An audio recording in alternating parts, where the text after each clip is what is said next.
This is Michael White. Haven't lost my voice yet. We're back at our final match of the day, day 1 of the Canadian Club Championships. I'm sitting here with Sydney Somerville.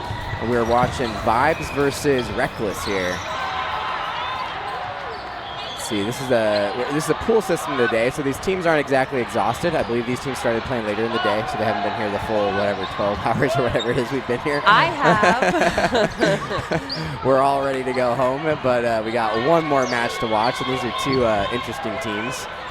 Reckless, I'm not super familiar with. I know a couple of their players play on the Canadian women's team, at least for foam. Vibes I'm not that familiar with. Can you tell me anything about them? Well, Reckless is predominantly Toronto, and then you have, I believe her name is Yanis. Don't want to pronounce that incorrectly. I think she's Vancouver, if I'm not mistaken. And then they also have a pickup out of St. Catharines. Watts, number 17. She's currently sitting. Okay. And then for Vibes is... They have a special place in my heart. They're my home base team, one of my very first teams that I ever played competitive with. It's a mix of Unleashed and the team Shade, as well as 2 pickups from Raven with Kelly Sutherland, number 32, and Deidre Halfkenny, I believe she's number 13. The rest of the Vibes players, mostly Toronto, mostly that area. Okay. They've been playing together for a very long time. That was going to be my next question. Have they been around for a while now and they've kind of stuck together? Both teams have, yeah. Awesome. It started with like all like really close friends. They used to be on the board for, I believe, Dodgeball Ontario or help out with the national program, and that's really the core of this team. Cool. So tied to the community too. It's part of the heart of the organizations that they're from. That's always cool. So you said that was one of the first teams you got to play with? Yeah, Shade was one of the first teams to welcome me onto their roster, and I usually follow them around at any tournament that I see them at. Or shag for them, but they're a great group of people. They really are. How long did you play with them then? I think I did. If I remember correctly, I did 1 provincials with them, and we didn't qualify. And then we played a bunch of tournaments together under different names like Potato Squad, Shade, Vibes. Oh, awesome. So it's kind of like that group of people more so than like a set confirmed team kind of thing. Always the same mix though. Starts with like the same 3 or 4 people and then they build off of that. But awesome. I have a lot of experience with all of these players. They're wonderful people. That's a great way to play dodgeball, having that kind of core where you can always kind of intermix and play with different people, but at a competitive level. Like that's really kind of, I think, some of the best dodgeball you can play. Well, that's our first set. We got Reckless taking that. I don't know how many they still have in the court there, but 5. working through pretty consistently. We'll see if Vibes make some adjustments here. I'm really happy to see Kelly Sutherland's movement is really coming along. I mean, she is very, very tall. She's a big target, and it's difficult to hide behind the ball or get out of the way. It's tough. Well, yeah, especially with this ball type. In fact, I guess as long as they've been playing, have they always been playing 7-inch? Is that when you started playing with them, was it a 7-inch competition? Okay. Yeah. I've only ever done 7-inch foam. I don't mess with the 8.25 or whatever the hell it is. I can't grip it, so I don't want anything to do with it. It's just wildly different to me. I definitely have learned to appreciate 7-inch foam right up there with the other ball types I like so much. 8.25 less so. Mostly the communities that still play the ball type, but like the VDL, Vancouver Dodgeball League. The Tournament of Champions is still one of the funnest tournaments you can really experience, in my opinion. I've only been able to go once, but it's a unique style of play if you want to try something different. And it is coming up. It's at the end of May here. Reckless looking pretty efficient from the onset again. They've always been a really dominant team. They're very aggressive, very accurate, a lot of very hard throws. And again, another team that's been playing together for a long time, because not only did they play together on Reckless, but they were together for their team called Kick-Ass, and they were also together Team Canada Women's. They've been playing together for a very long time. And that goes a really long way. If you can kind of maintain that kind of chemistry, or even, not necessarily chemistry, but camaraderie on the team. Great for that cohesion. extent of time. It makes it very easy to play dodgeball, even at a very high level. And we're starting to see some glimpses of that. Oh, wow. Beautiful catch from amazing hands, just incredible. That was just like almost pure reaction, looking to dodge high left and does it Another again. catch. Wow. Stop putting the ball near your hands. That's my advice now. Honestly, Jeez. on her, you could throw it anywhere, and it's very likely that she'll pull it in. Very, very likely. I've seen some incredible catches out of Em.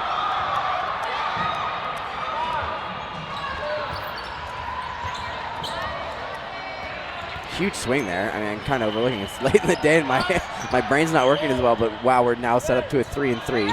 It was not looking like it was going Vibe's way there until those two big catches made. Now it's looking much more doable. I'm not used to seeing Shauna Rowe in the right side for Reckless. Normally she's playing out of the left. Beautiful hit on Jackal Quinn. And we're down to a 1v2 in favor of Reckless.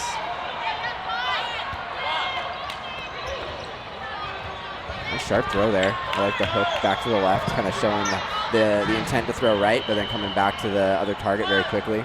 Marcel's got a very quick release and a hard throw. But yeah, and look pretty well placed too to kind of throw that hook and still be able to put it low towards someone's foot is a skill in itself. A lot of players like to throw that hook, but typically more just kind of at somebody rather than placing it where you really should be trying to throw the ball. Number 15. I don't want to mispronounce her last name. I don't know if it's Gomes or Gomez. Nicole catches the ball. My guess would be Goves, I guess. I'm not sure. Gove, maybe? I don't know. There's no accent on there. G-O-M-E-X. Oh. Yeah. Nice catch, Nicole.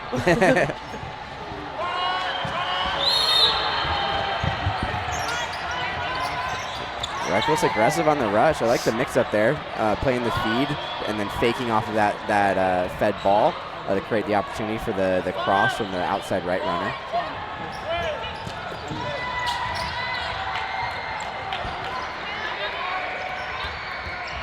Interesting. So I actually got to see this sort of a system at the Thing watching Rainbow Thunder play. It's cool to see Vibes implementing it here. Actually giving their defensive balls when having two balls to their interior players, not all the way out to their wings. Typically the general strategy is to pass your balls wide to really spread that angle out and really stretch the attention of the people that are trying to throw at your team. Instead of doing that, they're opting to pass their ball to the interior or guards, whatever you want to call those players. In order to kind of funnel balls to those players. I'm not certain what the strategy is necessarily, but I'd love to see that creativity, kind of testing something out like that. The strategy for a 2 and 5 is for the support players to absorb any crosses or it's essentially just allowing the wings to focus on a straight direct throw as opposed to having to defend a cross from anybody. So you're obstructing the cross to defend a teammate and allowing them to posture for a direct throw. That's essentially the idea behind it. It's not always successful. Sometimes screens do happen. That's what I mean. I think I like that innovation because I don't think we've seen that proven through. We don't know if it's effective or not. So I like to see teams trying it, especially at a competitive level like this. I have a pretty good idea since I am on Rainbow Thunder.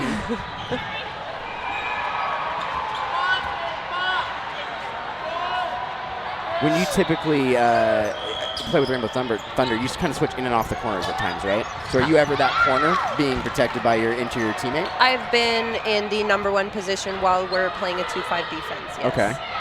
I usually shift around 4, 5, and 6. How do you feel about that strategy then? Do you like that? Do you like testing that kind of strategy in particular situations maybe? It's maybe not something to do all the time, but to switch into it? You're not a big fan? That's why I asked. I think trying stuff like that's wild, but I think it's challenging to make it successful. I just wonder, I think there's real potential there. It really depends who you're playing and whether or not their targeting is efficient, effective, if they're hitting. Like I said, it's a dangerous play for screening especially, but it can be very effective if you have strong blockers. And probably very dependent on the players executing their roles, right? Like having someone in that position, they're trying to do something very specific and dealing with a lot of pressure from the opponent. So you have to get good at doing that. So I think the more you do that, the more you try that, you can probably prove through that, yeah, there is actually an application for that. I think Rainbow Thunder had some success when I watched it at the thing.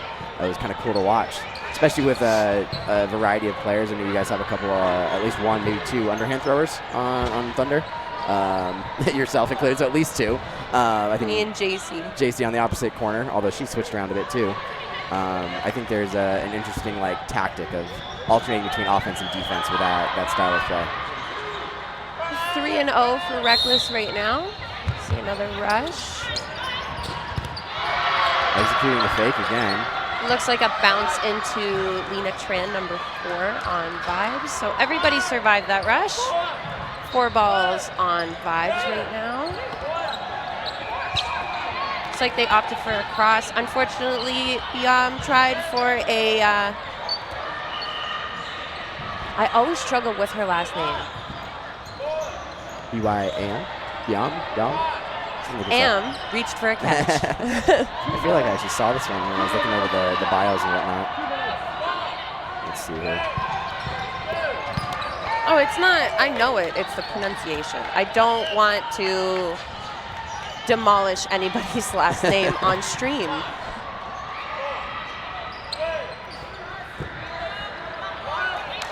It was great. No great help in the bio. movement. I was wrong. 4 balls in favor of Vibes right now. We have a 5v5 situation. Nice tag from Kelly on Shauna Rowe. She's got a fantastic arm, and she's worked on her release point throughout the day. I was chatting with her during I think her first or second game, and she was struggling a little bit with her release point, throwing a bit higher than intended, but she's really pulled it together here.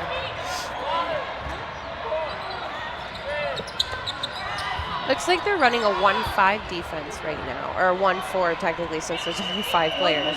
But interesting. I hadn't really considered that as a tactic of shifting that, but I mean, yeah, it makes sense. You could certainly apply that kind of in a half measure, really kind of play that strategy to protect one corner, and then let your opposite corner really demand attention. Well, it's also effective if you have a player such as Sutherland, number 32 on Vibes. She has a great arm. She's got fantastic hands. She's a great catcher.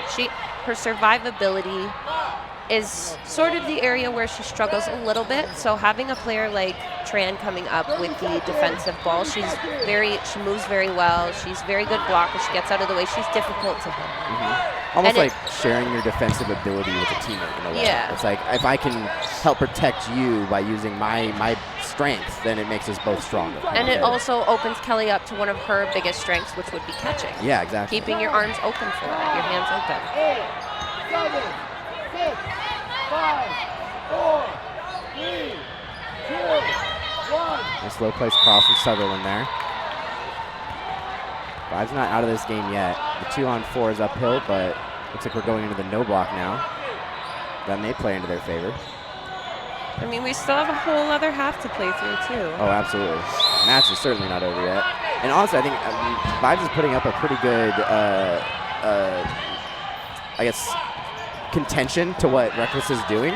They're just not getting ahead early enough to really be able to play it out in their favor. They're kind of looking for that big play to make it possible, but they're not, falling apart. They're getting those trades and getting those outs throughout the process of each game. It's just Reckless is doing a pretty good job of playing slow and steady and making Vibes earn every out. Looks like the trail did find the target on Sutherland. And Reckless goes into the second half with a 4-0 lead. Be interesting to see if there's a strategy shift from Vibes here. Would you say they're kind of more reliant on countering? Vibes? Yeah, they seem to be pretty comfortable on the back line. And typically a team that wants to settle to that space wants to be able to play offense out of that space. So kind of throwing at your opponent either as or right after they're thrown, or attempting to hit. Yeah, I think a lot of the time they're kind of pushing for trades out of that 2-5 defensive position. It just so happens that Reckless is extremely skilled on pretty much every single aspect of dodgeball, and Similar to, say, an elite, actually, they're chaotic and they capitalize on it. They're very good at coming out on top in popcorn situations. They are fast and they work very, very well together. But yeah, I would say that teamwork is really makes that back line sort of offense difficult. It's like when a team can pressure you collectively in sync, it makes it very hard to find those opportunities to throw effectively without also getting thrown at. It's a kind of a difficult balance. But Vibes hasn't been washed out of any of these games, so they may be able to find some footing here. We already saw some display of exceptional catching ability. That can always play a factor as these games go on. It looks like that. Oh, it was a hit first. Yeah, elimination on Lena Tran. Didn't look like a hit. I wasn't sure to hit the ground first or not.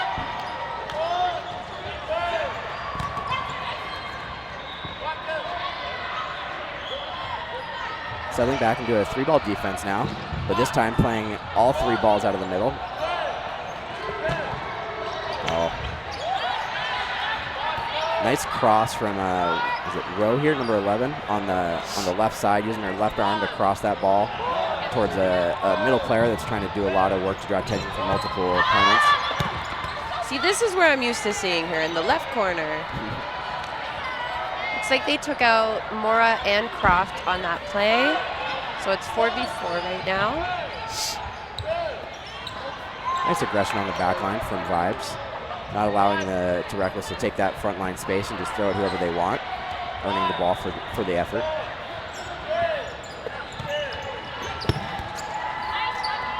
Good attempt to trade there. Rose just a little bit quicker on the release. Yeah, so we go 1 for 1 here, and it's still a 3v3 situation. Chung is eliminated, as well as McHugh. Lee going next. Now up in bodies on the Reckless side. A little unfortunate pass there. Survives it though. Now collecting 4 balls. It's still on Reckless though, as they do have ball advantage. Yeah, my mistake. Collecting 3 balls on the Vibe side. Another crafty cross from Rowe. Able to play that ball from the left corner down to the leg of Vibe's left, number 17. First 1v2 I think we've seen today. Oh, sorry, this day. My brain's gone. In this match. And who are you favoring for MVP? Now that we're starting to get a look at the Reckless side from this side, I think Rose standing out to me. Using that left hand, effectively crossing the ball. I think just the I guess, effectiveness of that is tough to deal with from the Vibe side, so that would be one of my nominations. And how about Vibes? Vibes, that double, not catch, but bang baked from Bian. Yeah, absolutely. I think that would be a clear choice. Honestly, I think that interior defense, I forget the name of the 2 players that were doing it mostly, but I think they were successful in doing that, so I'd like to nominate one of them. I believe it's first out in line right now on the Vibe side. McHugh? Yes, McHugh, that sounds right. Really putting in that effort to kind of funnel those throws towards her and off of her teammates, extending the potential for her team to have more offensive success. Reckless able to close that set. Vibes able to take it to the 2-on-1 though, put themselves in a position to contend for that game. They're getting closer and closer, it seems like. It's the end of the day. It's a long day for everybody. I know a few of the ladies on Vibes were also here early, reffing, cheering. Oh, really? It's a lot on the mental. It's a lot on the physical. Everybody's tired. Absolutely. It's a very long day, and we've got 2 more days of dodgeball ahead of us. These teams are preparing for tomorrow at this point as much as they are playing in the moment. Looks like they put Half Kenny back in for Vibes. Always nice to see.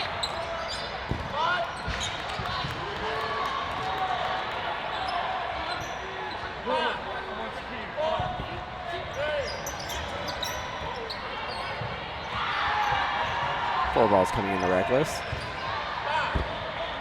Only communicating in the middle. Oh, okay, passing it out to the outside now. It looks like we have a 1-4 defense. Grimond is eliminated.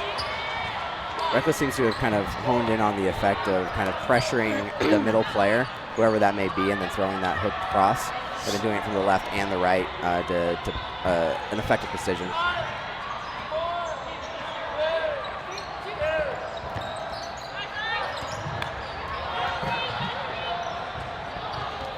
Reckless is still 6 strong on their side of the court, up against 4 for Vibes. Starting to lose my voice. I like to see that pressure again from Vibes there. Willing to throw that ball, just to, if nothing else, to keep Reckless on their toes. At some point, you have to throw a counter in order to make them believe you will throw a counter. It's also nice to see Jacqueline O'Quinn back on the court. I believe she was injured at Provincials, if I'm not mistaken.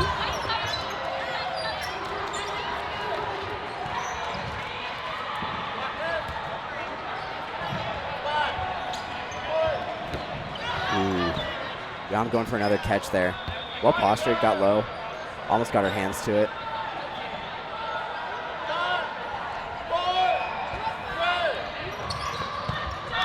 Ooh. And don't forget, everyone, to vote for your player of the match, VCU player of the match. It should be up for you right now. All fantastic choices. Yeah, who's our final player in now on the Vibe side? Deidre Halfpenny, number 13. She's got herself off to a good start here in 1v6. She is local to me. I've played with and against her. Wonderful person, very talented player. She's newer to the foam. I think she's been in competitive foam for a couple of seasons now. She's done very, very well for herself. Very, very quick player, too. She's got a great rush. Her agility there in the back corner, she's getting extremely small. She's tough to hit. Yeah, not leaving much of anything for them to target, really. She's taking her time. She's playing this very patiently, which I think is the kind of the best strategy, especially in a 1v6. It's an uphill battle. If you don't pace yourself, like you may be able to get 3, 4, even 5 outs, but if you can't get that 6 outs, it doesn't really mean much. So she's taking her time there. Reckless able to put another good cross on her though, showing their teamwork and that cohesion, drawing attention from one side and putting the ball in on the target from the other.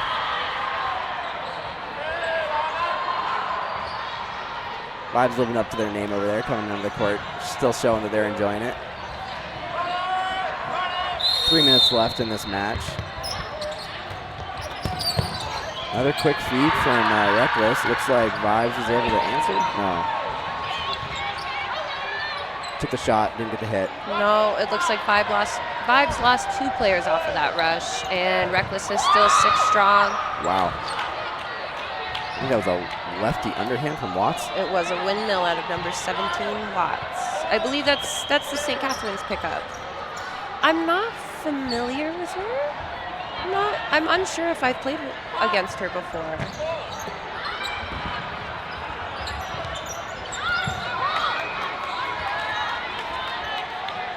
Vibes opting to recollect. They have 5 balls now, looking to make the most of it.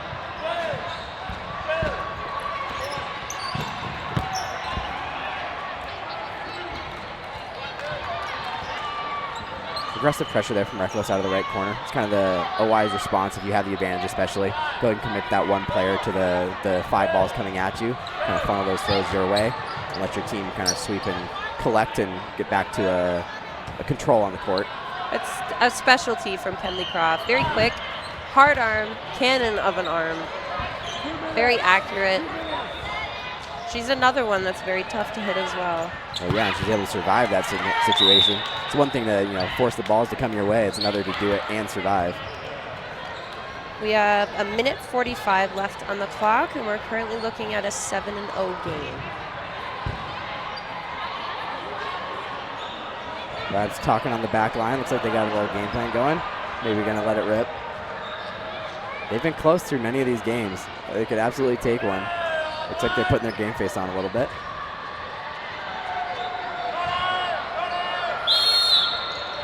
maybe the last game of the day for them. Might as well go out and put something on it. If I know Vibes, and I think I do, a good portion of this team is probably just thinking about going home. Oh. Hugging each other on their way out. That's great. 1 minute. They go down together.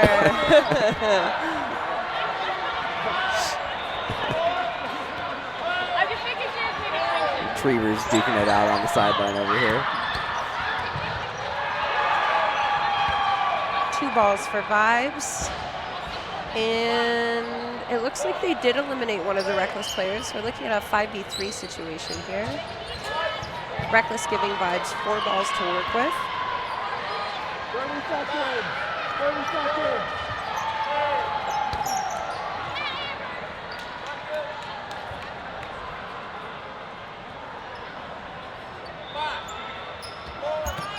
There's that underhand. Another again. lefty underhand, connecting with Supu over on the Vibe side. 10, 9, 8, 7, 6, 5, 4, 3, 2, 1.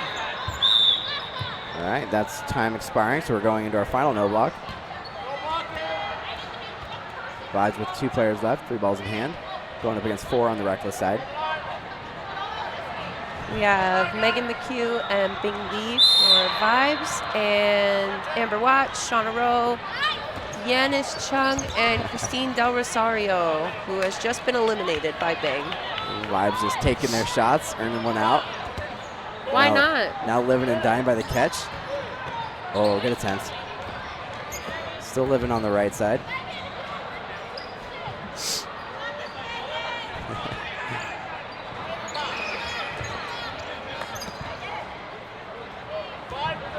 Lefty windmill. I've never seen that before. I was going to say, it almost looks weird to watch, but it's really just the same Oh. thing, the opposite side. She tried it. All right, looks like we've got Nicole Gomes nominated as our MVP of the match. Congratulations, Nicole. Our VC MVP of the match, as I should say. VCU player of the match. Definitely well earned.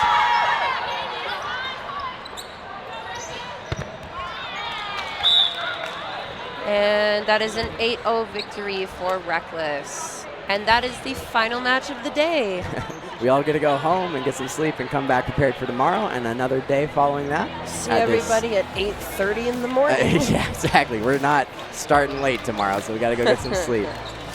We'll see you guys in an interview here shortly, though, with Gomes, our MVP on the Reckless side.